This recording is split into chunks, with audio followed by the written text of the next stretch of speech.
On est bon. Est-ce que vous me voyez? Vous me voyez bien? Parce qu'aujourd'hui, ça va être comme ça. Je vais vous faire le cours directement en visio. Pourquoi?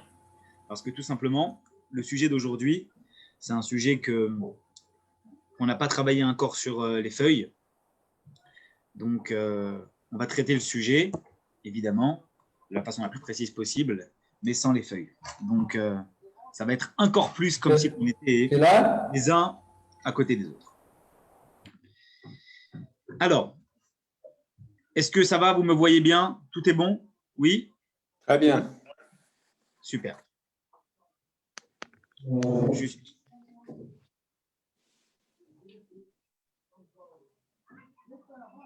Voilà.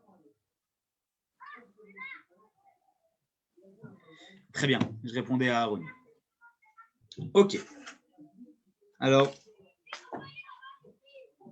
le sujet d'aujourd'hui, comme on l'a finalement abordé ces précédents jours, c'est le sujet de la tentation, le sujet du désir, le sujet d'essayer de comprendre finalement quel est le sens profond de cette histoire entre Yosef et la femme de Potiphar. On va tout d'abord récapituler un petit peu cette histoire pour qu'on puisse comprendre ensemble ce qui s'est passé et par la suite, eh bien, on abordera de façon peut-être plus précise ce qu'on doit apprendre et ce qu'on doit comprendre de cette histoire et les différentes questions qui en découlent. Yosef arrive en Égypte et il est reconnu comme étant quelqu'un d'extrêmement fort, extrêmement puissant. On voit tout de suite qu'il est spécial, et à tel point qu'il est écrit dans la Torah que Yosef n'était pas juste fort, mais il était Yefetoar Vifemare. Il était beau à l'intérieur et beau d'apparence. C'était quelqu'un qui resplendissait. Quand on le voyait, on voyait finalement la beauté, au sens propre. Quand on parle de beauté, on parle de Yosef Hatzadik. Et ce qui s'est passé, c'est que Potiphar le voit, et lorsque Potiphar le voit, alors il se dit, c'est quelqu'un qu'il faut que j'embauche, il faut que je le prenne chez moi à la maison. Alors il le prend chez lui à la maison, et il voit très bien que depuis que Yosef se trouve chez lui à la maison, il y a une bracha particulière, il y a quelque chose de spécial. La maison fonctionne beaucoup mieux. C'est magnifique. Le problème, d'accord, c'est que dans cette histoire, il y a une troisième personne. Et la troisième personne, c'est l'épouse de Potiphar. Et l'épouse de Potiphar, elle n'est pas aveugle. Elle a remarqué que Yosef est quelqu'un de très spécial, quelqu'un qui a la réussite, qui plus est quelqu'un qui est beau à tous les niveaux.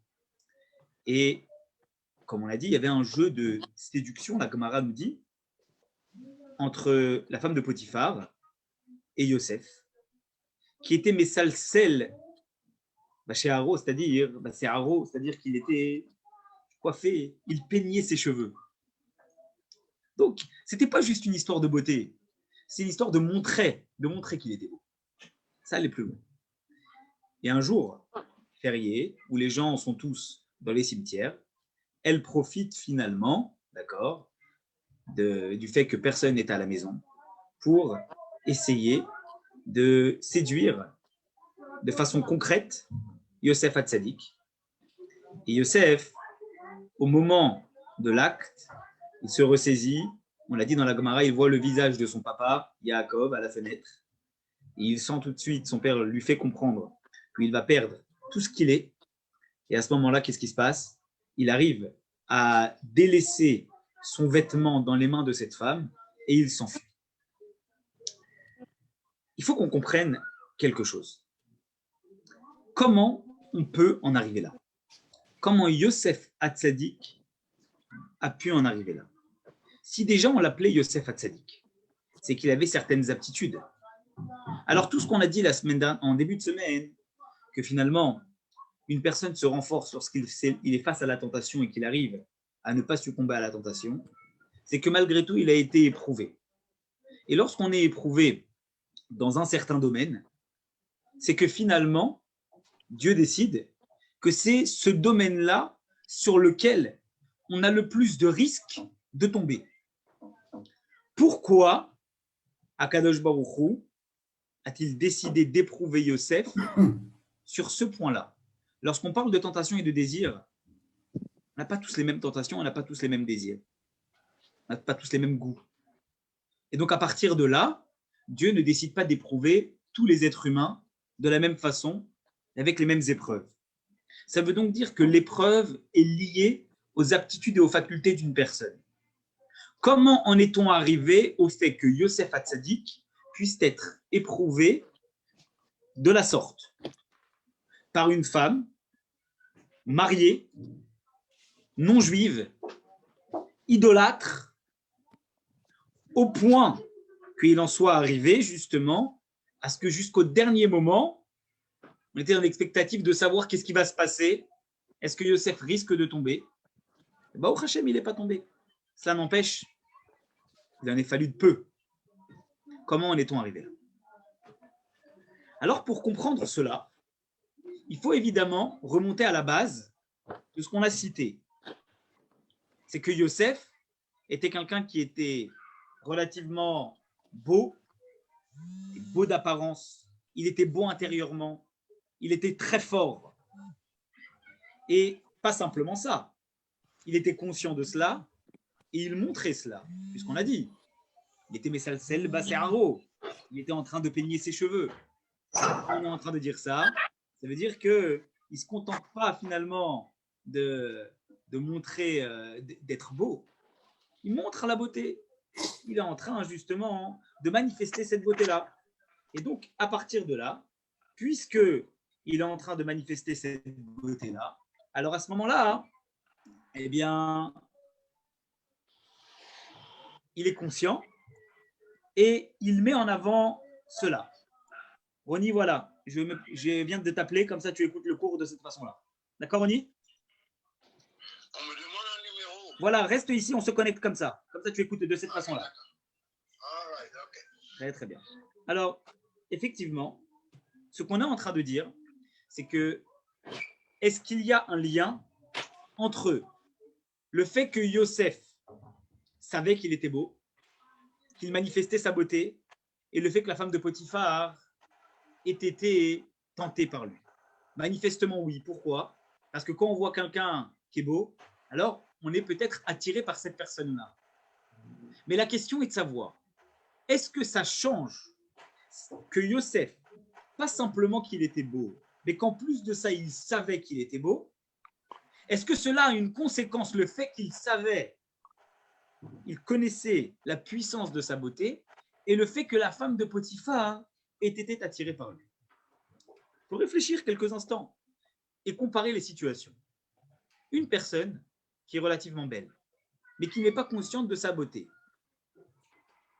est-ce qu'elle est plus ou moins attirante qu'une personne qui, elle, est tout aussi belle, mais qui est consciente de sa beauté?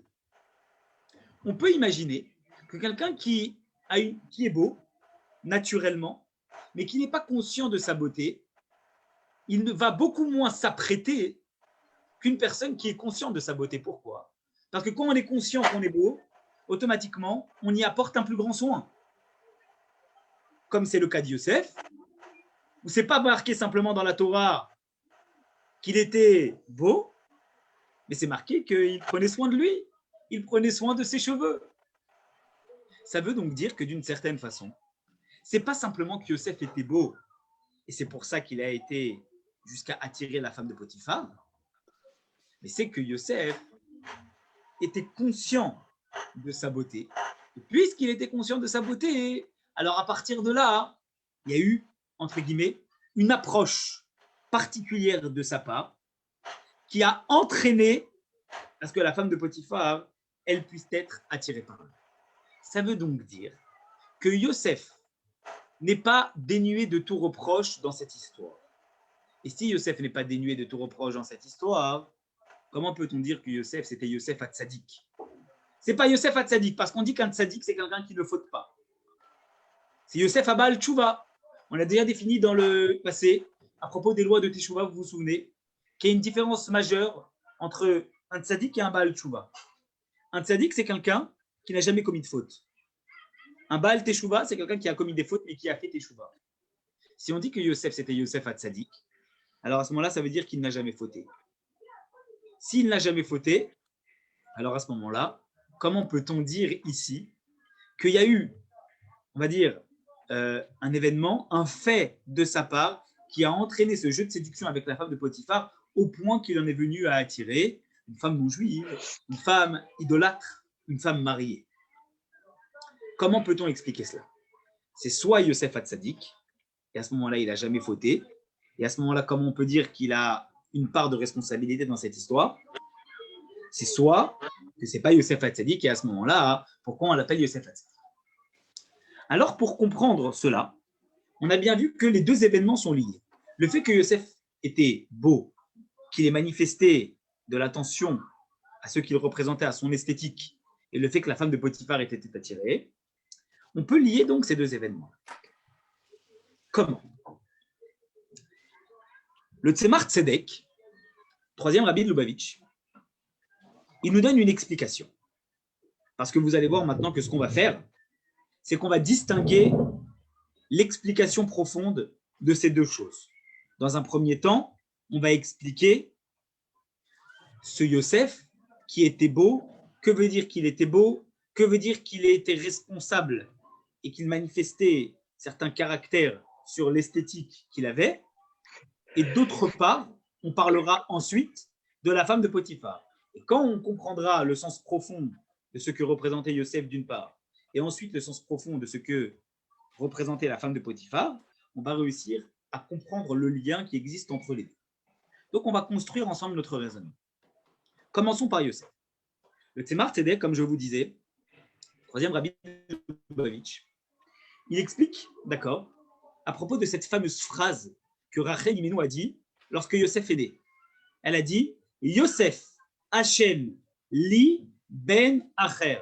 Littéralement, Yosef Hachem, que Hachem me rajoute, li, pour moi, ben, un enfant, acher, un autre.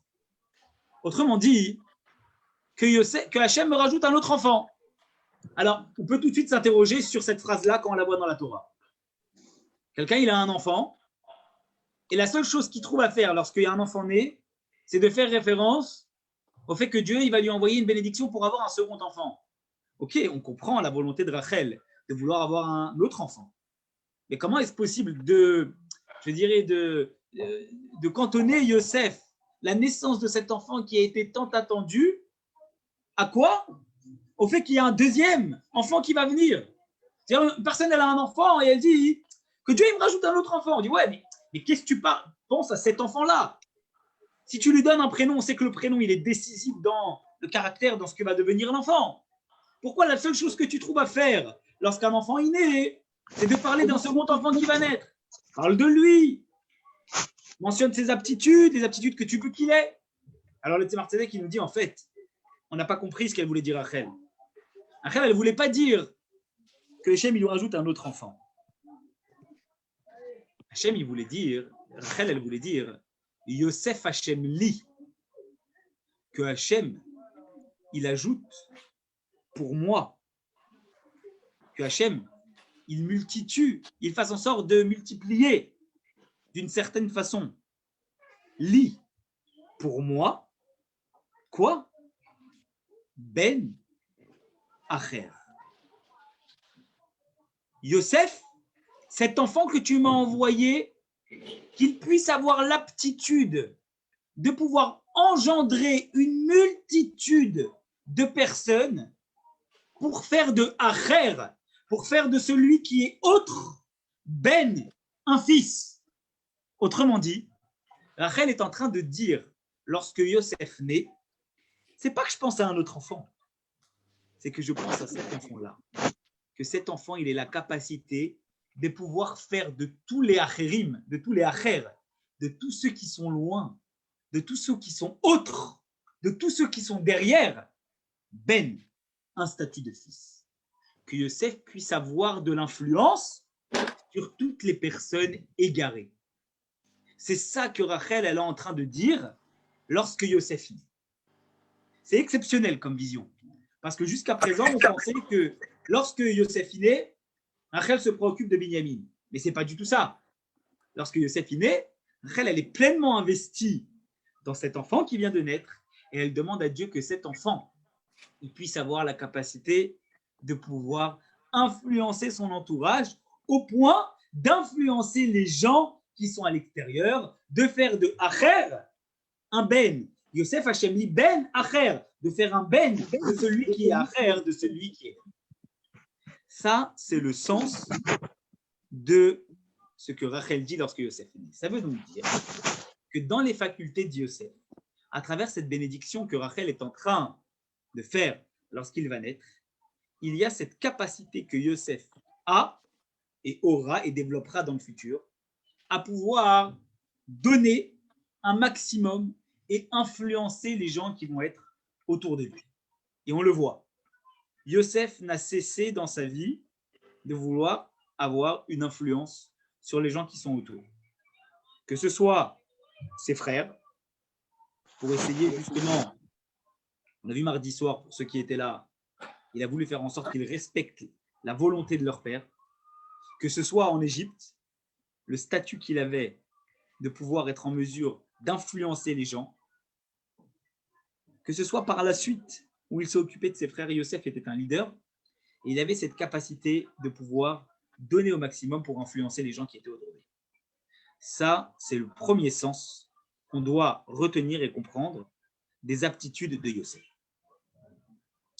Maintenant qu'on a compris ça, on a compris les aptitudes profondes qu'il y a dans l'essence même de Yosef, ce qui est dit par sa mère. La suite, la Torah le dit. Yosef, comme on a dit tout à l'heure, était quelqu'un qui était Yefé Toar, Vifé Maré. Quelqu'un qui était beau, d'accord, de description et beau d'apparence.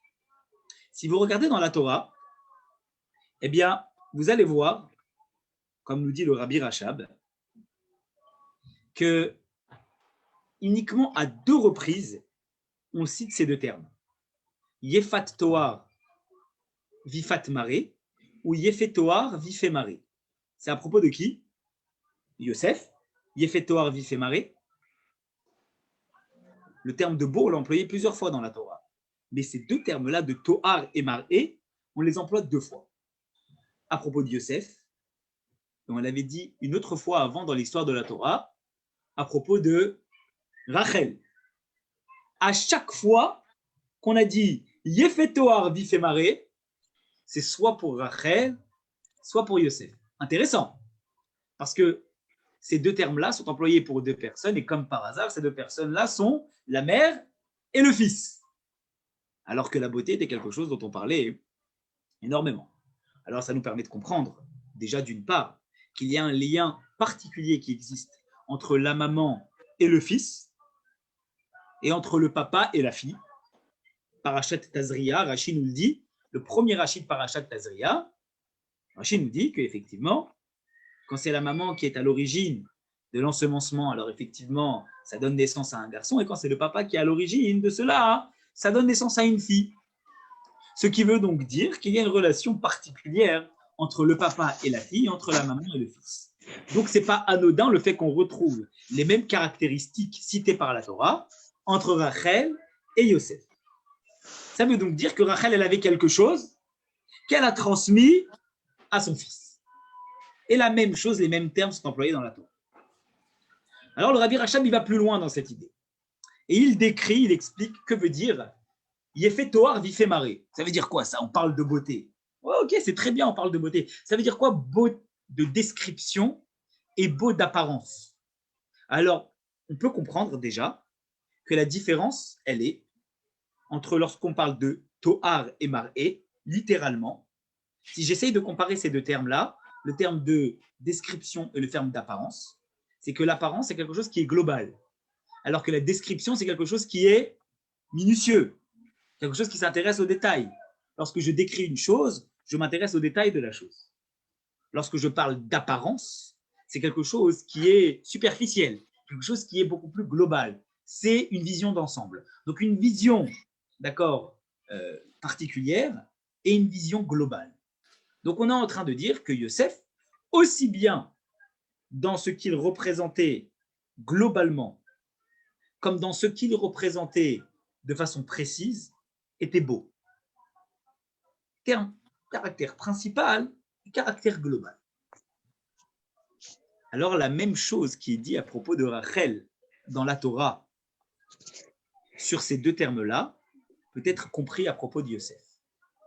Le Rabbi Rachab nous explique que la beauté extérieure, il me semble qu'on l'a déjà dit il y a quelques semaines, la beauté extérieure est le reflet de la beauté intérieure. Et donc, s'il est écrit dans la Torah à propos de Rachel qu'elle était belle globalement et belle, je dirais, de façon précise, c'est qu'en fait, le reflet de cette beauté extérieure, aussi bien particulière que générale, est le reflet d'une beauté intérieure chez Rachel, aussi bien particulière que générale. À quoi correspond la beauté générale intérieurement parlant et la beauté particulière intérieurement parlant? Juste pour définir extérieurement, vous comprenez bien la distinction entre les deux. Vous regardez une personne dans son ensemble sans regarder, elle a l'air charmante. Vous regardez les détails, vous dites « Ah, c'est marrant, parce que quand je regarde globalement, l'ensemble est joli.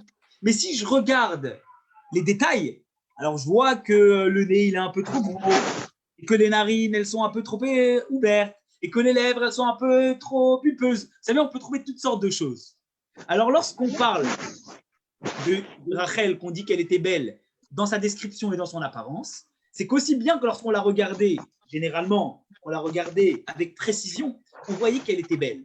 Chaque détail était beau et l'ensemble était beau. C'est la même chose maintenant lorsqu'on parle de la beauté intérieure. Que veut dire beauté intérieure générale et beauté intérieure particulière? Eh bien, c'est au niveau des mitzvot, au niveau des aptitudes d'une personne à faire la volonté de Dieu. Vous savez que les mitzvot, elles sont réparties en deux catégories, ce qu'on appelle mitzvot assez, les mitzvot positives, et mitzvot lota assez, les mitzvot négatives. Quelle est la distinction entre les deux? Eh bien, lorsqu'il s'agit de ne pas transgresser, c'est une inaction qui me permet d'accomplir une mitzvah. Ce qui veut donc dire que le fait de ne pas faire, c'est déjà le fait de faire une mitzvah négative. Il n'y a pas de détail dans le fait de ne pas faire. La seule chose qu'on me demande, c'est de ne pas faire. Je ne fais pas. Je m'abstiens. Si je m'abstiens de faire quelque chose, alors j'ai accompli une mitzvah négative.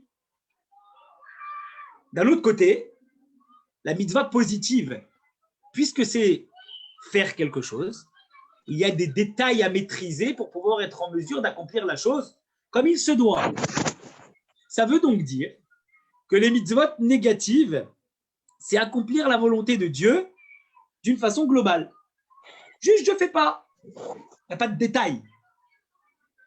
Alors qu'accomplir les mitzvot positives, c'est accomplir la volonté de Dieu, mais dans les détails, puisque le fait de faire dépend des détails avec lesquels je vais mettre en application ce que je suis en train de faire.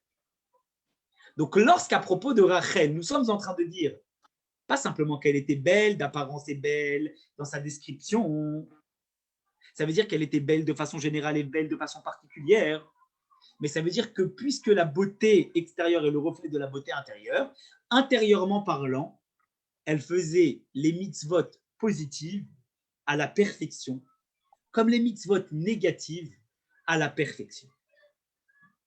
Voilà.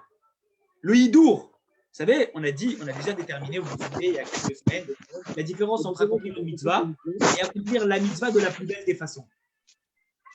Lorsqu'on emploie le terme de beau d'apparence et beau dans sa description, beau généralement et beau particulièrement parlant, c'est pas juste de faire, parce que faire, c'est un acquis.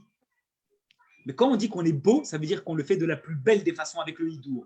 Ce qui veut donc dire que lorsque Rachel accomplissait les mitzvot positives et les mitzvot négatives, elle faisait toutes les mitzvot bien que la Torah n'ait pas été donnée, mais ça, on a déjà parlé de nombreuses fois sur ça, sur le fait que les patriarches et les matriarches accomplissaient la Torah. Elles ne se contentaient pas de les faire, mais elles les faisaient beidour. Les mitzvot positives, les mitzvot, les commandements positifs, comme les commandements négatifs, elles les faisaient de la plus belle des façons. Et puisque cela est le cas de Rachel, et que les mêmes termes sont employés à propos de Yosef, ça veut donc dire que ce qu'on retrouve chez Rachel, on le retrouve également chez Yosef. Yosef était quelqu'un qui était parfait dans son accomplissement des commandements. Ça veut donc dire que Yosef, il était au summum même de l'accomplissement des mitzvot positifs et au summum même de l'accomplissement des mitzvot négatifs. Voilà ce qui explique pourquoi on appelait Yosef Yosef Hatzadik, parce que Yosef était quelqu'un qui avait atteint la perfection dans l'accomplissement des mitzvot positifs et des mitzvot négatifs. Mais évidemment, si on en reste là, on a le problème de cette histoire de tentation avec la femme de Potiphar. Cette histoire où il se peignait les cheveux. C'est quoi cette histoire que tu te peins tu es en train de te peindre les cheveux? C'est pas possible, ça n'a pas de sens. Si tu te coiffes, alors à ce moment-là, et que par ça, tu es en train d'attirer, alors à ce moment-là, tu as une part de responsabilité dans la tentation qui va venir. Et si tu as une part de responsabilité dans la tentation qui va venir, comment on peut dire que tu es un tzaddik? Alors de la même façon, on a dit Rachel, Yosef, il était au summum de son accomplissement et que le terme de beauté dont on a parlé, c'est le terme de jour, ce qui veut dire qu'il accomplissait des votes positives ou négatives de la plus belle des façons. On peut donc comprendre, d'accord, que lorsqu'on est en train de dire que Yosef, il était Messalsel, c'est Haro, il était en train de se coiffer les cheveux. Alors le sens de se coiffer les cheveux, c'est pas juste de rentrer dans un symbole de séduction. Ça a aussi un sens profond, comme le sens de beauté extérieure est étroitement lié à la beauté intérieure. Se coiffer les cheveux extérieurement a aussi un sens profondément parlant. Que veut dire se coiffer les cheveux profondément parlant? Les cheveux, vous savez,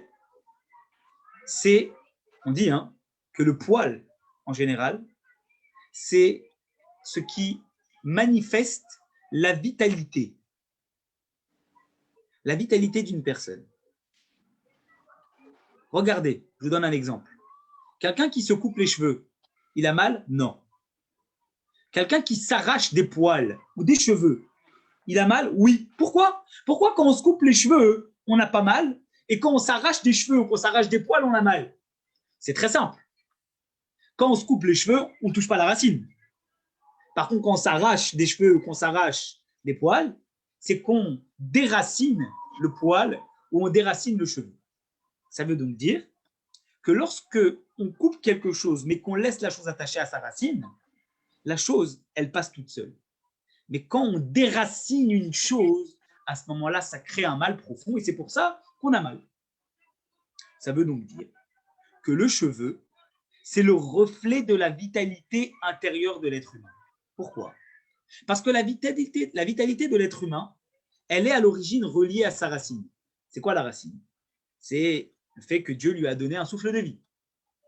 Ce qui veut donc dire qu'une personne qui laisse le lien, qui la rattache à son souffle de vie, à son créateur, alors à ce moment-là, comme elle est toujours connectée, à ce moment-là, les choses, elles ne peuvent pas lui faire réellement mal. Tant que tu es connecté, alors à ce moment-là, la vie, elle avance. Et le mal ne peut pas être causé. Parfois, on se coupe les cheveux ils sont un peu emmêlés, alors ça nous fait mal. Mais on voit bien que ce n'est pas une vraie douleur. La douleur, quand est-ce qu'elle existe? Le mal, quand est-ce qu'il est fait? C'est quand on déracine. Donc, de la même façon, quand on déracine un cheveu ou un poil, c'est ça qui nous fait mal. Lorsqu'on déracine un juif de sa source à l'origine, de son lien avec Akadosh Baruch Hu, c'est là, à ce moment-là, que la chose, elle lui fait mal. C'est là que le mal, il peut commencer à rentrer. Retenez bien cette notion-là. Déraciner le mal. Le mal arrive lorsqu'on déracine. D'un autre côté, lorsqu'on ne déracine pas mais qu'on coupe, c'est-à-dire qu'on laisse la racine, on n'a pas mal. Ce qui veut donc dire que le cheveu, le poil, représente la vitalité. Lorsqu'on est en train de dire que Yosef, il était Messalsel Baséaro, que Yosef, il était en train de faire en sorte de prendre soin de ses cheveux. Ça veut donc dire que Yosef, il était en train d'accorder un soin particulier à sa vitalité, à la vitalité, à l'enracinement qu'il a avec Akadosh Baruch Hu, à l'enracinement qu'il a aux valeurs que son père lui a transmises, au point qu'il ne délaissait pas ça. Si tu prends soin de ta vitalité, alors tu fais en sorte que cette rayout, ce lien qui te connecte à Dieu, il soit toujours présent. Parce que quand le cheveu, on n'en prend pas soin, le cheveu, il devient crépus, il devient pas beau, et à ce moment-là, il perd de son éblouissance. De la même façon avec la vitalité. Quand tu prends soin de ta vitalité, de ta racine, de ce qui te rattache à Dieu, alors à ce moment-là, tu te donnes la possibilité de pouvoir la laisser s'exprimer beaucoup mieux. Voilà le lien qui existe entre Messalsel Baséaro et Yefat Toar Vifemare. Ce qui fait que Yosef, d'accord, il était beau, il faisait en sorte d'accomplir toutes les mitzvot, positives ou négatives, avec une puissance maximale et la plus belle des beautés, c'est parce qu'il était en fait. Il manifestait cela. Comment? Il entretenait cette beauté en accordant de l'ordre et de la beauté à sa vitalité. Lorsqu'une personne, elle entretient sa flamme, alors automatiquement, ça lui donne l'envie profonde d'accomplir les mitzvot avec le plus de beauté, aussi bien les mitzvot positives que les mitzvot négatives. Et c'est une réalité. Une personne, lorsqu'elle est dans le feu de la Torah, lorsqu'elle apprend un sujet avec ferveur, avec chaleur, avec entrain, ça lui donne encore plus l'envie de pouvoir accomplir les mitzvot et pas juste les accomplir machinalement, mais les accomplir de la plus belle des façons. Quand on entretient son cheveu, ça montre qu'on est beau. Quand on entretient sa flamme, ça nous donne la force de montrer à quel point on est beau intérieurement, aussi bien au niveau des mitzvot positives qu'aussi bien au niveau des mitzvot négatives. Ça, c'est le sens profond, déjà dans un premier temps, de Yosef de son côté. Donc maintenant, on a bien compris. On doit en penser, nous, les chauves. En fait, c'est une très bonne question. C'est une blague. Une personne qui n'a plus ses cheveux, est-ce que ça veut dire pour autant qu'elle a perdu sa vitalité? Non. Ça veut juste dire, nous dit le Tzemach Tzedek, que Yud Gimel Tikkun Dikna Yud Gimel Midat Arachamim. Ça veut juste dire qu'une personne, écoutez bien, c'est très intéressant, une personne qui n'a plus ses cheveux, la vitalité, elle se concentre doublement sur la barbe. Et c'est pour ça qu'une personne, elle peut perdre ses cheveux, mais bizarrement, elle ne perd pas sa barbe. Pourquoi? Parce qu'en fait, comme la vitalité, elle s'exprime par le poil, et que le poil, c'est ça qui, je dirais, extériorise l'attachement, comme on l'a expliqué, quand on a le cheveu, alors à ce moment-là, on fait en sorte de ne pas le déraciner. Pourquoi? On n'a pas le droit de le déraciner, c'est pour ça qu'on laisse les péotes, c'est pour ça qu'on doit laisser une certaine épaisseur au niveau des cheveux, d'accord? Pas au niveau de la barbe, mais au niveau des péotes, vous voyez bien. Pourquoi? Parce que justement, quand je laisse une épaisseur, c'est que je ne déracine pas. Si j'enlève toute l'épaisseur, c'est que j'ai déraciné. Mais quand une personne n'a plus ses cheveux, alors à ce moment-là, ça veut donc dire que Dieu il a fait en sorte que sa barbe, c'est elle qui regroupe toute sa vitalité. Donc elle a une vitalité double dans sa barbe. Ça veut donc dire qu'elle a une responsabilité supplémentaire de garder sa barbe lorsqu'elle n'a plus ses cheveux. Avis aux personnes qui ont perdu ou qui perdent leurs cheveux, gardez vos barbes. Parce qu'en tout cas, la vitalité, elle s'exprime à ce niveau-là. Pas juste le fait que la Rahmanout, la miséricorde de Dieu sur une personne, elle s'exprime à travers 13 points au niveau de la barbe. comme les 13 attributs de miséricorde.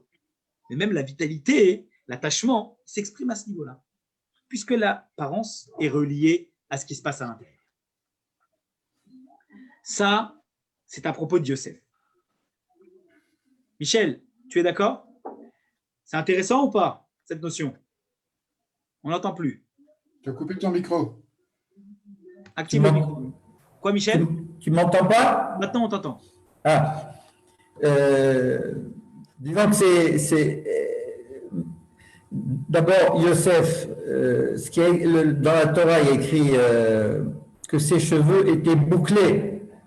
Et il était bouclé, ça veut. Bouclé, salsel, c'est bouclé. Non, mais salsel, ça veut dire peigner. Une personne qui a les cheveux raides, elle se coiffe aussi. C'est pas marqué bouclé, Michel. Mais salsel veut dire bouclé. Mais salsel, ça veut dire qu'il était en train de peigner.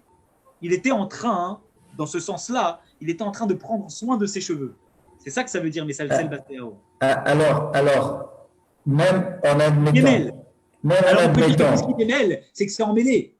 Mais ça veut dire, je reprends sur ce terme-là, c'est pas marqué bouclé, ou c'est pas marqué qu'il avait les cheveux raides, c'est marqué qu'il prenait soin de ses cheveux comme une personne qui se coiffe. Quand il en sortit de prison, Yosef, quand il en sortit de prison, il fallait le déguiser en quelqu'un de propre, de bien, etc. Donc ça veut dire qu'il avait un aspect d'un prisonnier quelconque et même bas classe. Oui. Alors il fallait le déguiser, le rendre propre, le faire beau et le ramener au roi pour qu'il soit présentable à une personnalité importante. Ça veut dire que Yosef, est-ce que c'était un personnage qui était délaissé et il se soignait pour la femme de Potiphar, ou est-ce que c'était un personnage qui prenait soin de lui naturellement, pas spécifiquement pour la femme de Potiphar? C'était un garçon qui était qui respectait son entourage, donc il se soignait, ce qui est tout à fait naturel et normal. Ça n'a rien à voir avec la femme de Potiphar. La femme de Potiphar, elle a jeté tu vois, sur ce garçon, c'est tout, ça s'arrête là, quoi. Ouais. En fait, Michel, tu vois bien dans ce que tu as dit que par rapport au caractère extérieur, du fait que quand on prend soin de son apparence extérieure, ce qui est primordial, qu'on soit un rabbin, quelle que soit la personne, ça ne veut pas dire nécessairement qu'on est en train de tenter. Ça veut juste dire qu'on prend soin de soi. Et de la même façon qu'on a dit que Yosef Hashem li ben acher, que le travail de Yosef, c'était justement de faire des autres un ben, ça veut dire de se préoccuper des gens qui sont dans son entourage. Une personne qui prend soin d'elle, elle ne fait pas juste ça par rapport à elle-même, mais elle fait ça aussi par rapport au respect des personnes qui l'entourent. Ce qui veut dire qu'on se préoccupe des personnes qui sont autour. Et donc finalement, l'approche profonde comme l'approche extérieure au niveau de la beauté intérieure ou de la beauté extérieure, elles sont étroitement liées. Puisque de la même façon qu'il se préoccupait, on a dit intérieurement parlant, des gens qui étaient dans son entourage, pour pouvoir de faire de acher un ben, de faire des gens qui sont à l'extérieur, qui sont loin, en faire des banim, en faire des enfants. De la même façon, prendre soin de son apparence extérieure, c'est aussi faire en sorte de pouvoir être en mesure d'être prêt pour pouvoir être en mesure d'encourager l'extérieur. Mais tu vois bien que dans Yefator Vifemare, Yefetor Vifemore et le fait qu'il était Mesalsel Basearo, le fait qu'il prenait soin de lui, ça a le double caractère. Parce qu'une personne en général, quand elle prend soin d'elle, c'est qu'elle prend soin d'elle pour elle et aussi pour les gens qui l'entourent. Mais dans le sens profond, d'accord, sans arrière-pensée évidemment. C'est pas parce qu'on prend soin de soi ou qu'on prend soin de soi pour les autres que pour autant on est en train d'essayer d'attirer le regard de quelqu'un. De la même façon, dans le sens profond, Yosef, il prenait soin de lui profondément. Pourquoi? Parce qu'il était au summum même de ses actions. Mais de la même façon, il prenait soin aussi de lui extérieurement parlant, parce que pour pouvoir réussir à attirer les gens qui étaient à l'extérieur, il fallait qu'il montre la personnalité qu'il était. Parce que quand on montre On a envie de s'identifier à une personne qu'on trouve intéressante, intérieurement comme extérieurement. Une personne, dans la vie, on s'identifie. C'est comme ça. On n'a pas dit prendre la personnalité de quelqu'un d'autre. On a dit s'identifier. Donc à partir de là, puisqu'une personne, elle cherche à s'identifier, quels que soient les événements de sa vie, on voit bien que chez Yosef, il y avait le double caractère. Pas le caractère d'essayer d'attirer le regard de l'autre, mais d'essayer d'être bien dans ses baskets pour pouvoir justement inciter les autres à être eux aussi bien dans leurs baskets, aussi bien intérieurement que extérieurement. On est d'accord? Tout à fait. Très bien. Alors maintenant qu'on a vu ça, David, j'ai peut-être une question, si tu Oui. permets. oui, bien sûr. Est-ce qu'il y a un rapport avec le fait que dans la Torah, on précise qu'une femme qu'on aurait gagnée à la guerre, parce que voilà, quand on la ramène chez soi parce qu'on a envie d'elle, elle doit se raser les cheveux. Exactement. C'est exactement lié. Quand on est en train de dire dans la paracha, d'accord, de quitter Tsé, d'accord, finalement qu'une personne elle va partir en guerre, qu'elle va avoir une femme, on dit quoi? On dit que cette femme-là, elle doit se laisser pousser les cheveux, elle ne doit pas se laver, elle doit se laisser pousser les ongles, elle doit pleurer pendant un mois, et après, à partir de ça, si lui il veut encore l'épouser au bout d'un mois, alors à ce moment-là, c'est que c'est vrai. Qu'est-ce qu'on fait?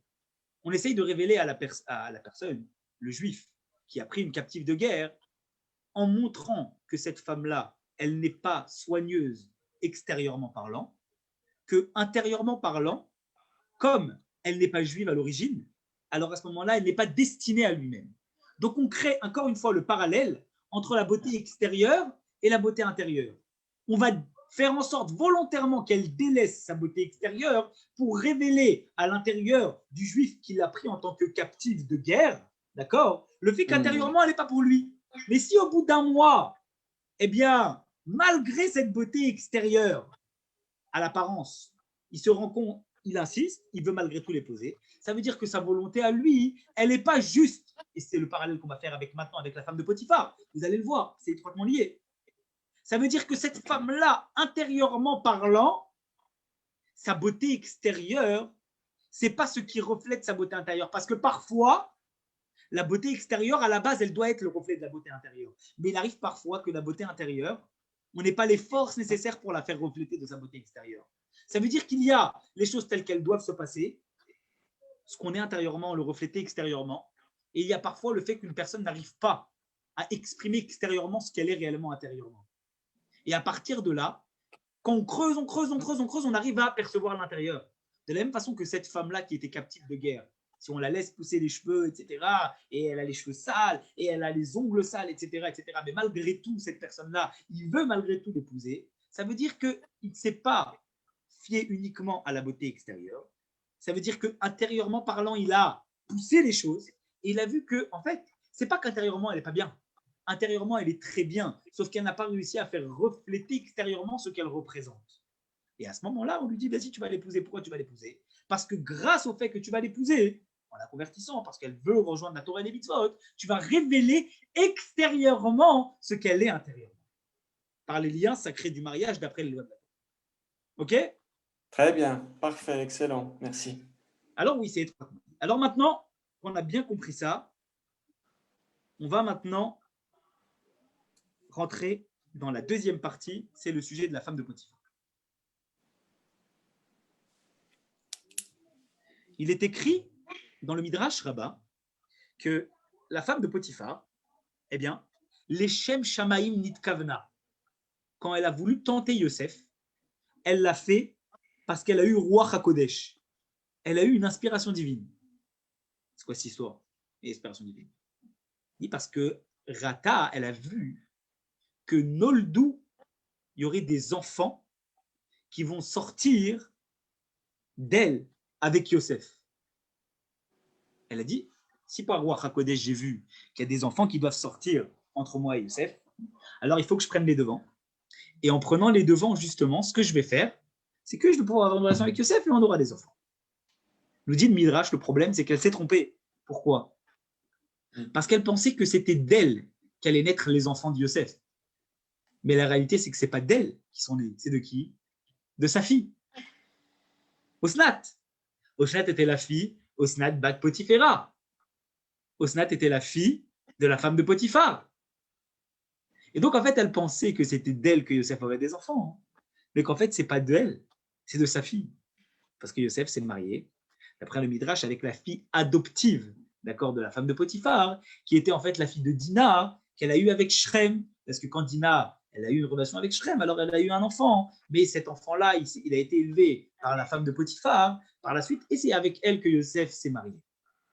Donc, en fait, les Shem Shamem Nitkavna veut dire que l'intention initiale de la femme de Potiphar était une intention qui était noble.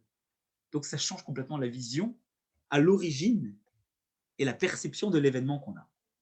Cela n'empêche, on ne peut pas oublier que c'était une femme mariée, que c'était une femme qui était idolâtre, etc., etc. Ça veut dire que, ok, l'intention à l'origine, elle est certainement très très belle, mais le problème, c'est que manifestement parlant, ce qui se passe, c'est que c'est un événement qui n'est pas acceptable. Femme mariée qui cherche, tu peux pas. Ça veut dire quoi? On va donner la permission à une femme mariée parce qu'elle voit par Ruach HaKodesh qu'elle peut avoir une relation avec un homme parce que Dieu il destine cette femme-là. Alors ok, sépare-toi de ton mari et marie-toi avec cet homme-là, mais pas dans ces conditions-là. Ça veut dire quoi? Ce qu'on est en train de voir ici. Ça veut dire quoi qu'on est en train de dire que à l'origine une chose, elle est positive, mais qu'elle se manifeste concrètement par des événements qui sont totalement le contraire de la positivité qu'il y a à l'origine. Deux exemples. Le Tanya, dans Igrot à Kodesh, Rabbi Shlomo Zalman, il nous dit quelque chose d'intéressant. Il dit que finalement, lorsque un juif est en train, d'accord, d'étudier et de prier, et qu'il a un goy qui est Mebalbel Oto, il a un non-juif qui vient le perturber dans sa prière. L'Admour Hazaken, il dit, il ne doit pas voir cela comme quelque chose qui est négatif, mais il doit voir cela comme une piqûre de rappel pour intensifier encore plus sa prière. Au contraire, Adraba, nous dit l'Admour Hazaken, au contraire, il doit intensifier encore plus sa prière quand justement il a un événement perturbateur qui vient. De façon générale, vous êtes en train de faire la prière, vous êtes en train d'étudier, et vous voyez qu'au moment où vous vous mettez à faire ça, comme par hasard, d'un coup, il y a des dizaines de choses qui arrivent à faire pour perturber ce que vous êtes en train de faire. On dit à l'époque que les commerçants, lorsqu'il y avait personne qui rentrait dans le magasin, ils sortaient un livre de Tehillim, mais ils faisaient les Tehillim. Pourquoi? Alors pour deux choses, déjà, ils faisaient la prière, ils ne perdaient pas leur temps. Mais d'un autre côté, quand le Satan y voyait que les personnes, elles étaient en train d'étudier la Torah, alors qu'est-ce qu'elles disaient? En train de faire les Tehillim, ils disaient, ah, allez, c'est le moment, maintenant j'envoie. Donc du coup, qu'est-ce qui se passe? On voit bien que quand on est en train de faire quelque chose de positif, il y a un événement perturbateur qui vient. Et cet événement perturbateur, qu'est-ce qu'il doit faire? Il doit justement nous permettre d'intensifier la démarche que nous avons. Pourquoi? Parce que ça veut dire que la chose, elle est sainte. Et plus une chose, elle est sainte, et plus une chose, elle a vocation à amener de la Kedusha, à amener de la sainteté, plus justement il y a des événements perturbateurs. La question est pourquoi il faut passer par un événement perturbateur qui parfois a l'air totalement contraire à l'intention que nous cherchons à avoir, c'est-à-dire l'intention sainte, pour pouvoir aboutir à renforcer ce que nous sommes en train de faire. Pourquoi il faut passer par l'adversité pour pouvoir être en mesure, justement, de pouvoir renforcer ce que nous sommes en train de faire. Il n'y avait pas une autre technique que Dieu il aurait pu trouver pour nous permettre, nous inciter à renforcer ce que nous sommes en train de faire. Pourquoi il faut passer par un événement perturbateur? Pourquoi il faut passer par quelque chose qui vient nous déranger? Qui plus est, pourquoi l'Admour Hazaken il est en train d'aborder le statut du non-juif comme étant celui qui va justement, lorsqu'il va venir nous perturber, être l'initiateur de l'intensification de la prière ou de l'étude que nous sommes en train de faire. Alors en fait, il faut remonter à l'origine.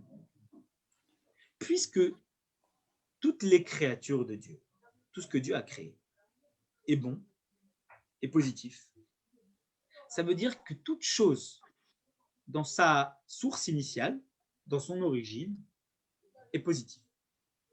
Ça veut donc dire que même si ce non-juif-là, on le voit comme un événement perturbateur lorsque nous sommes en train de prier, la réalité, elle est que profondément parlant et à l'origine, cette chose-là, elle est positive. Sauf que, puisqu'elle est positive à l'origine, puisqu'elle découle de Dieu, elle est bonne à l'origine, même le mal est une création de Dieu, on a déjà dit la semaine dernière, Yotzer Oruvore Chocher, on en a parlé. Ça veut donc dire que finalement, tout est une question de perception. Mais à l'origine, Rak Tov Yored Milemaala, nous dit le Tanya, il n'y a que du bon qui vient d'en bas. Ça ne veut pas dire qu'il se manifeste bon en bas. Ça veut dire qu'à l'origine, il est bon. Et qu'est-ce qui fait que finalement, en descendant par un certain canal, eh bien, il devient un mauvais?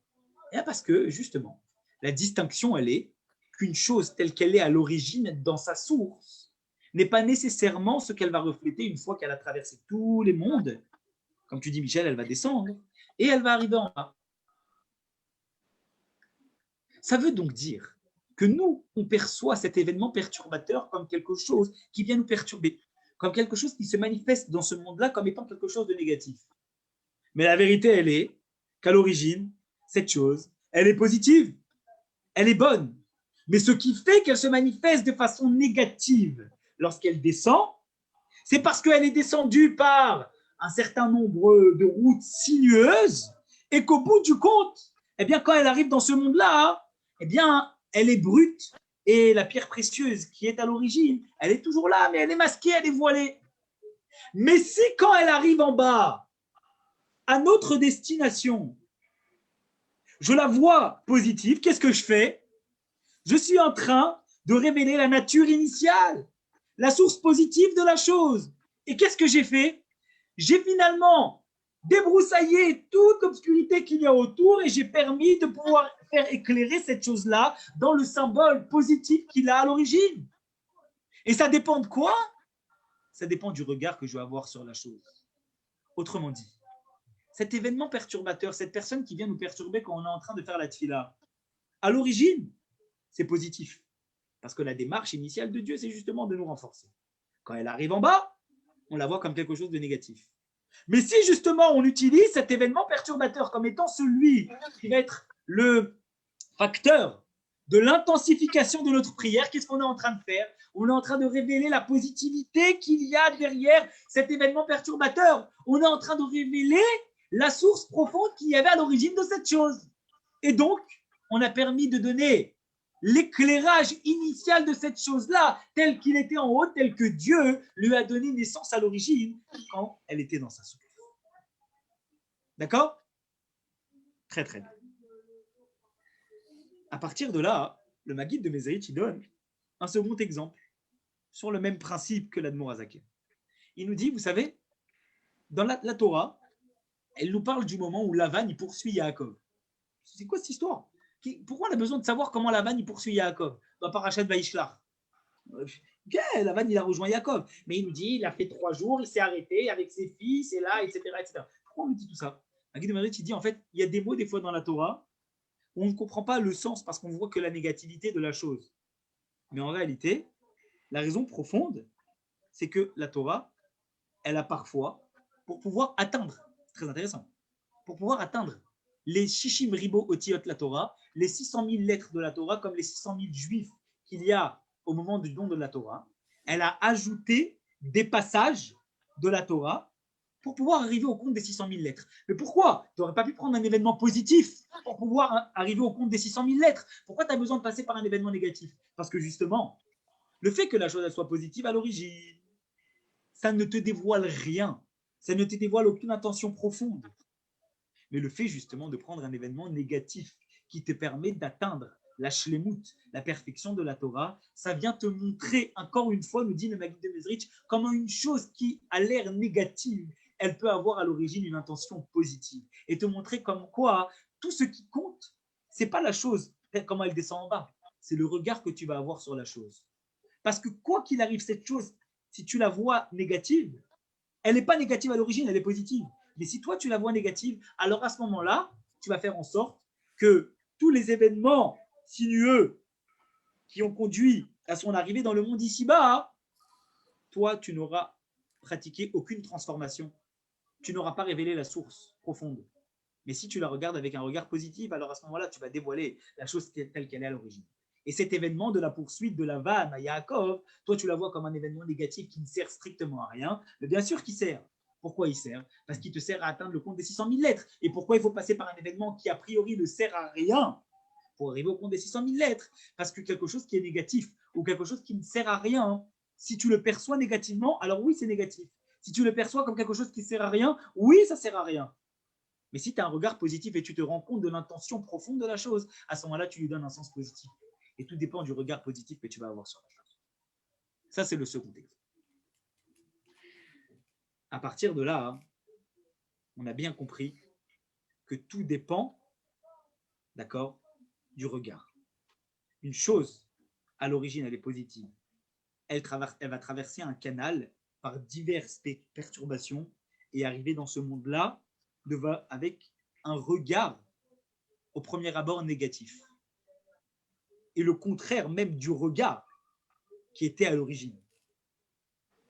Mais toi, si tu viens y apporter un regard positif, alors à ce moment-là, tu es en train de complètement transformer la chose pour pouvoir la laisser apparaître comme son intention initiale. Donc à l'origine, c'est positif. Ça descend dans ce monde-là comme étant le contraire de la positivité, ça devient quelque chose qui est négatif. Mais si toi, tu y accordes une attention particulière, à ce moment-là, tu fais ressortir l'intention positive de cet événement-là, et il n'y a que du positif qui va pouvoir découler de ça, parce que tu fais ressortir la source positive de l'origine. Alors maintenant qu'on a vu tout ça, on va comprendre de façon précise cette histoire entre Yosef et la femme de Potiphar. On a expliqué, d'accord, très très bien, c'est quoi Yosef. Yosef, c'est celui qui va vers le monde extérieur, et c'est celui qui fait les mitzvot au plus beau du plus beau, et c'est celui qui manifeste son attention vers le monde extérieur pour pouvoir inciter les gens à en faire des bannis, en faire des enfants. On a compris que la femme de Potiphar, à l'origine, c'est une intention qui est positive, mais telle qu'elle découle dans ce monde-là, ça apparaît comme étant le contraire de la positivité. Maintenant, on va comprendre pourquoi Dieu il a fait en sorte de faire croiser le chemin de Yosef avec la femme de Potiphar. De la même façon que tant que tu n'es pas arrivé à un événement qui est improbable dans la Torah et qui a l'air négatif, tu ne peux pas comprendre que le négatif, pour qu'il puisse être révélé comme quelque chose de positif, tu as besoin de le confronter, de le mettre en face de quelque chose qui arrive à pouvoir le transformer, comme c'est le cas des 600 000 lettres de la Torah, devoir atteindre par le fait que Yaakov, il a été poursuivi par la vanne, et que ça, le but, c'est justement d'atteindre les 600 000 lettres, et qu'à la base, ça a l'air d'être un événement négatif. Et si on t'avait mis un événement positif, ça ne t'aurait pas intrigué, ça ne t'aurait pas posé la question, et tu aurais avancé comme ça en te disant, ce qui est positif est positif, et ce qui est négatif est négatif, mais tu as besoin de voir quelque chose de négatif, en te disant que c'est positif à l'origine et que toi, tu dois dévoiler la positivité et le bon côté qu'il y a derrière pour pouvoir transformer la chose. De la même façon, il y avait besoin dans la Torah de pouvoir arriver au fait qu'une personne comme Yosef, qui est belle dans ses actions et belle d'apparence, qui a le pouvoir, autrement dit, de pouvoir transformer ce qu'il y a à l'extérieur, pas juste être bien intérieurement, pas juste être beau dans ses actions, mais être Nesalsel Baséaro, de pouvoir inciter, de se préoccuper de l'extérieur, Ben Acher, de faire l'extérieur, d'en faire un ben, de pouvoir avoir la capacité, la faculté de pouvoir inciter le monde extérieur à faire quelque chose de bien. Tu as besoin de confronter une personnalité comme celle de Yosef à un événement qui a l'air le contraire des bonnes choses, l'adultère, le contraire de la Torah, le contraire d'une kavana positive, d'une intention positive, pour que justement de cet événement-là, tu puisses en déduire que justement ce qui a l'air négatif dans ce monde-là est à l'origine positif. Et si toi, tu as le caractère et tu as la possibilité de pouvoir transformer, alors c'est toi qui vas pouvoir révéler la positivité qu'il y a derrière cet événement-là. Parce que justement, ce qui a permis matériellement parlant de pouvoir faire en sorte que Youssef, par la suite, il va se marier avec la femme de Potiphar, c'est parce que, je vous rappelle, Youssef, parce qu'il a été mis par la femme de Potiphar, parce qu'il y a eu cet événement-là, il a été jeté en prison. Et comme il a été jeté en prison, il a permis de révéler le fait qu'il a réussi à montrer sa personnalité, à dévoiler les rêves des gens, donc à être en mesure d'influencer le monde extérieur. Par la suite, il a été en mesure de pouvoir influencer, de montrer son influence qu'il pourrait avoir auprès de Pharaon. Et par la suite, il en est ressorti que la femme de Potiphar et Potiphar lui-même, celui qui l'avait jeté en prison, il lui a donné sa fille. Donc si on ne passe pas par cet événement-là, qui a l'air négatif à l'origine, on n'arrive pas au dévoilement de cet événement-là comme étant quelque chose de positif. Et même si ça a l'air négatif à l'extérieur, l'intention à l'origine, elle est positive. Parce que dans les mondes en haut, c'est positif. Mais après, ça peut descendre en bas et rester négatif. Mais ça peut descendre en bas et être révélé comme étant quelque chose de positif. Mais pour ça, tout dépend du regard et de la perception qu'une personne va avoir. Ça veut donc dire que le cheminement, il est très clair. À l'origine, on doit être Yefetoar Vifemare. On doit être beau d'apparence, globalement parlant, et beau profondément parlant. On doit faire en sorte de pratiquer toutes les mitzvot avec Hidour. Comment on fait? Eh ben, on prend soin de soi. On prend soin de sa vitalité, comme on prend soin de ses cheveux, on prend soin de sa vitalité. On entretient sa flamme. On fait vibrer sa flamme. On fait vibrer sa flamme. On fait les mitzvot de la meilleure des façons.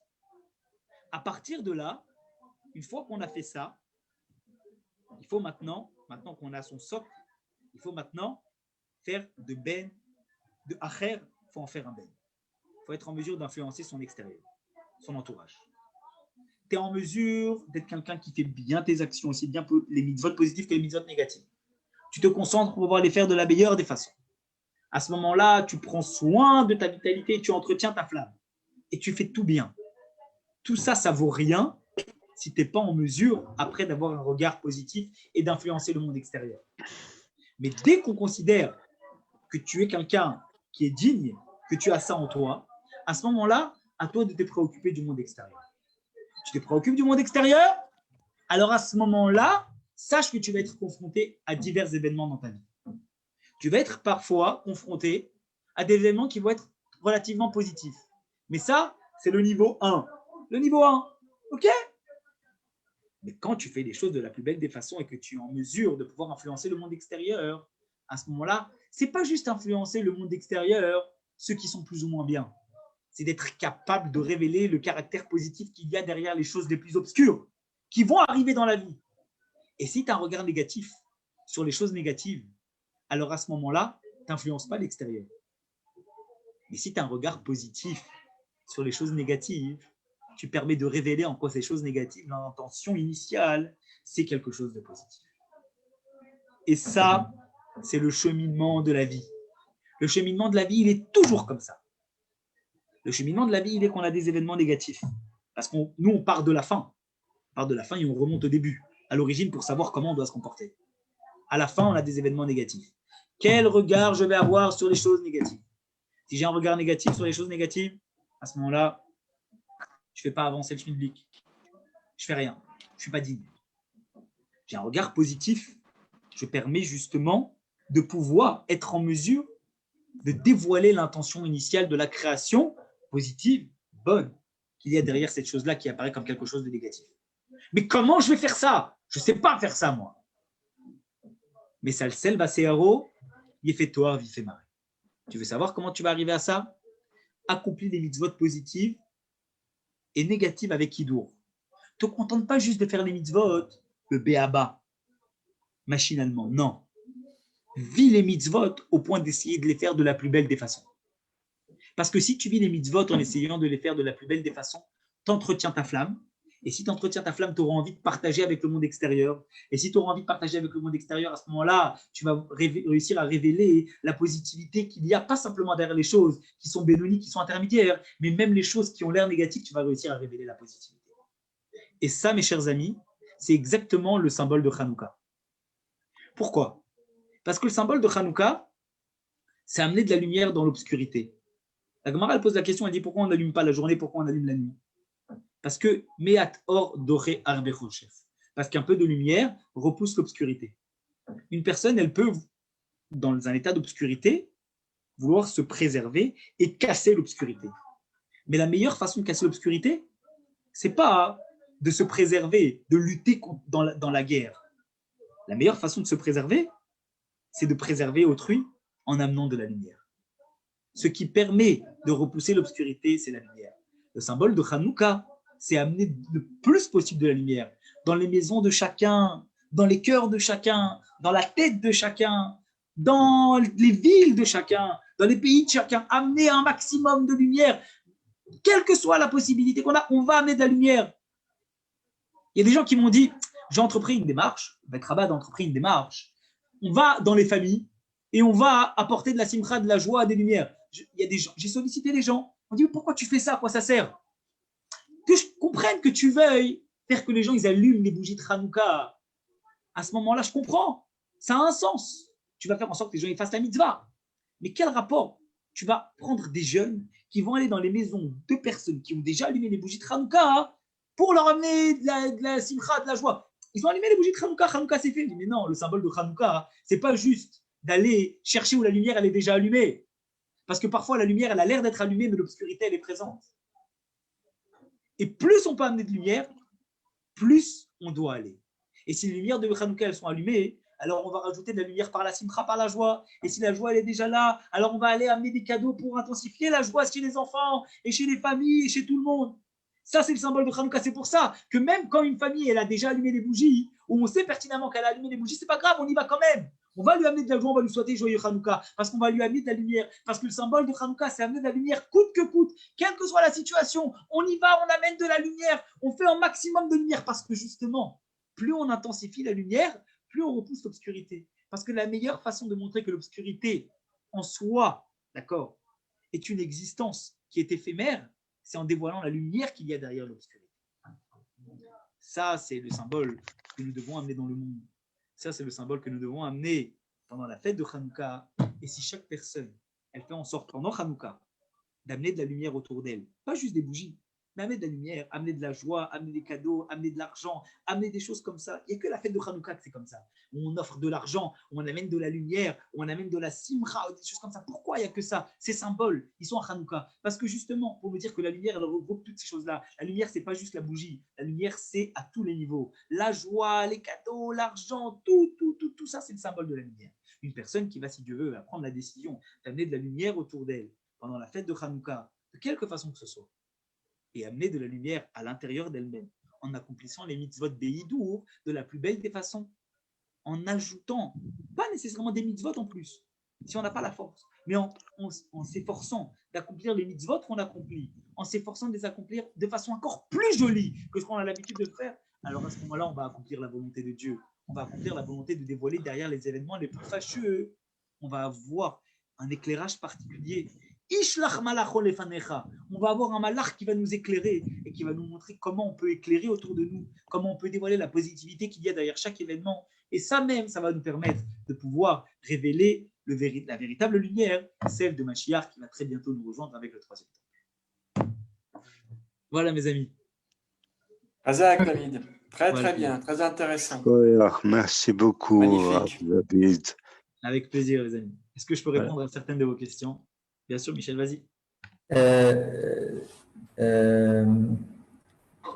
crois que je suis coupé, non? Non. Tu m'entends? Oui, je t'entends, Michel, on t'entend. Ok. Tu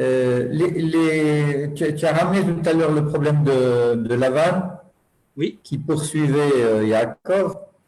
J'aimerais bien que tu expliques un peu le problème des Doudaïm. Cette histoire des Doudaïm. Quelle importance Rachel pouvait donner à ces doudaïm, et c'est un peu dérangeant. Qu'est-ce qui te dérange? Dis-moi. Le caractère que ces doudaïm ont dans la tête de Rachel. Alors, On va récapituler l'histoire un petit peu pour que tout le monde puisse comprendre de quelle histoire nous sommes en train de parler. Il y a Réhouven, d'accord, qui arrive avec des doudaïm, avec des mandragores. Ces mandragores-là, d'accord, elles arrivent.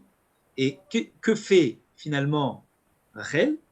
Elle dit, si tu me donnes les doudaïm, alors à ce moment-là, je te donne la possibilité que cette nuit-là, eh bien, c'est mon tour à la base d'être avec Yaakov, ce sera Léa qui sera avec. D'accord? Très très bien.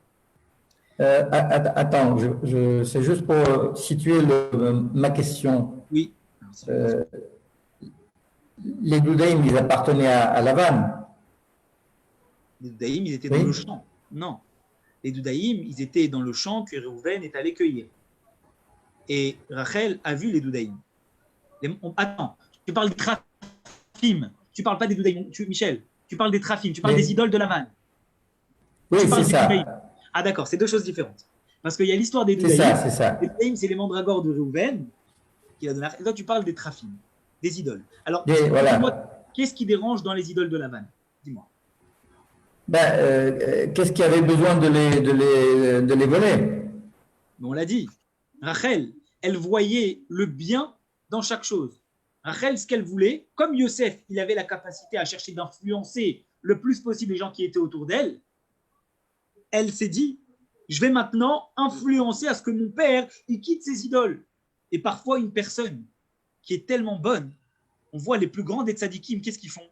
Ils sont capables de donner leur vie, de prendre un risque maximal pour pouvoir faire en sorte que les gens qui les entourent, ils puissent prendre conscience de leurs actions.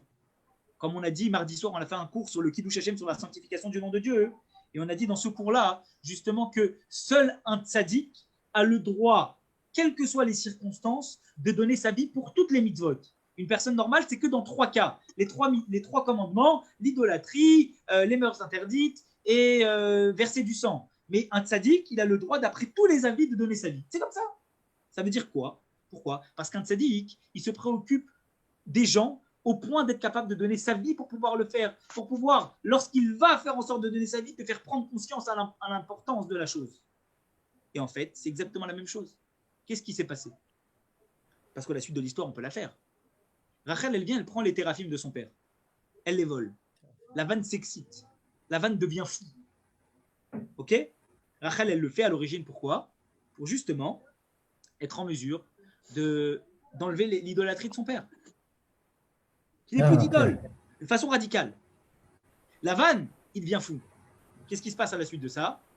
Là, elle ne se lève pas. Jacob, il dit, celui qui les a pris, il va lui arriver telle et telle chose. Et Rachel, elle finit par décider. Qu'est-ce qui se passe, Lavan? Parce que la Torah, elle n'en parle pas dans les mots du Passouk. Mais il y a la suite. Lavan, il entend ce qui s'est passé. Il sait ce qui s'est passé. Il sait qu'il y avait des idoles. Il sait que sa fille, elle est décédée parce que Jacob, il refait toute l'histoire. Quelle histoire il se fait, Lavan? Il se dit, mais tu te rends compte? Parce que ma fille, elle a pris les idoles, et qu'elle les a cachées pour m'empêcher de faire l'idolâtrie. À cause de ça, il lui est arrivé ce qui lui est arrivé. Lavan, il a laissé tomber les idoles. C'est pour ça qu'il a signé un contrat avec Dieu, il a laissé tomber les idoles. Parce qu'il s'est rendu compte que sa fille, elle a donné sa vie pour que lui, il arrête les idoles. Comment moi, je vais pouvoir continuer à faire de l'idolâtrie? Il a arrêté complètement. C'est exactement la source de Rachel, d'être en mesure d'être capable de donner sa vie pour qu'une personne, elle arrête de faire des avérotes. La source pour laquelle Ramban, Rashi dans Sanhedrin, Tosfot dans Sanhedrin, ils expliquent très clairement qu'il y a un tzaddik qui peut donner sa vie pour qu'une personne, justement, elle arrête de faire des avérotes, même si ce n'est pas les 3 mitzvot. Et c'est exactement ce qui s'est passé.